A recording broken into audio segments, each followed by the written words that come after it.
Hey, this is Cohmervac, and for this video I did a bunch of skimming of the live streams that took place on the 15th, and I've been analyzing the footage so I could bring you this video chock full of information about aspects of the game, such as game mechanics and character information that is completely valid because, you know, it's right there in the game, but it hasn't really been audibly confirmed by anyone who works at Blizzard or the streamers themselves, because, you know, this stuff kind of gets overlooked. So hopefully this video, if you have certain questions, we'll be able to answer those.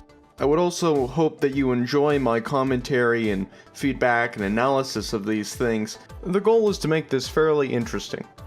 Let's start with the hero's ultimate abilities. Now, if you look at this clip of Roadhog, you'll notice that once Roadhog uses his ultimate ability, rather once Ellohime uses the ultimate ability, it's gone, right? It doesn't come back on a timer like the rest of the abilities. It's not cooldown based.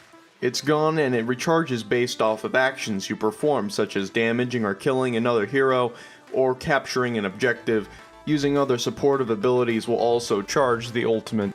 When you die, the ultimate charge or charge progress remains the same, so in a nutshell, it doesn't go away. Guns don't run out of ammo.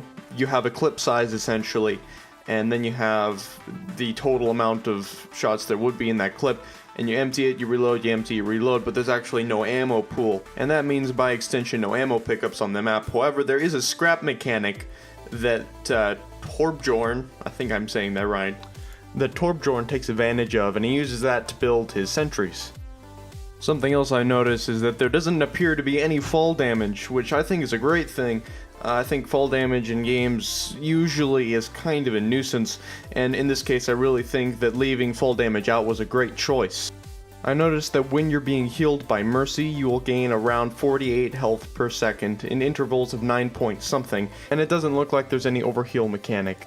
A mechanic that a lot of first-person shooter games share is bloom, and basically what that means is that the more sustained fire you put through a weapon, the more inaccurate it becomes. I didn't really see any of that in Overwatch, though I did notice that certain weapons are prone to be inaccurate, meaning that the bullets aren't going to go where the little crosshair dot in the middle shows they're going to go, and that's why you have that outer ring for a lot of weapons, and that basically shows that that's kind of the range of where the bullets can land.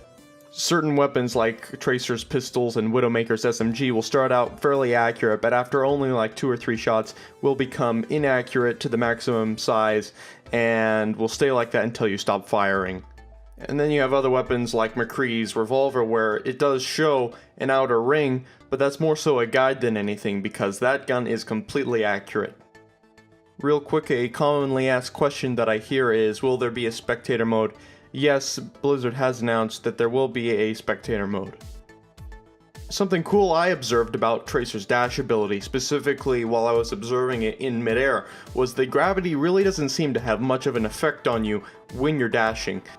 That, or you're moving fast enough that you don't really notice the game quote-unquote gravity, sort of like a bullet if I were to put it into the simplest example. Now, I thought this was really interesting because you can get around kind of the upper part of a map in really interesting ways as Tracer if you do this. Another thing I noticed was that the gameplay was surprisingly smooth, and I'm sure that part of that is due to the developers handpicking, maps and game modes and other things like that, so as to display the best possible experience in those live streams. I'm sure they still have a lot of work to do, however I do think this is a good sign. Something that you can do, however, you didn't really see in the streams, was crouch. The heroes can in fact crouch. Something that I noticed a lot of people overlooked, mainly because it wasn't much of a big topic during the livestream questions, was that yes, there will be some sort of hero communication system, which basically, you hit a key on your keyboard, a menu of available voice commands pops up, you hit one of the numbers for it, and your hero will play some sort of sound to the team, like, hey, I need a freaking teleporter here, or help me out, yeah, etc. All of the heroes emit audio when they use their ultimate abilities. However, not all of the heroes will emit that sound to everyone.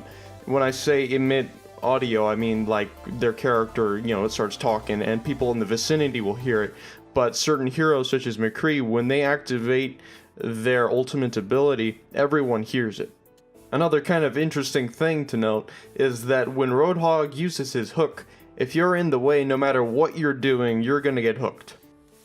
Overall, I think the streams were a great display of the game, and I think we learned a lot. I hope you found this video helpful and insightful. Thanks for watching. I'm Cohmervac. Have a great day.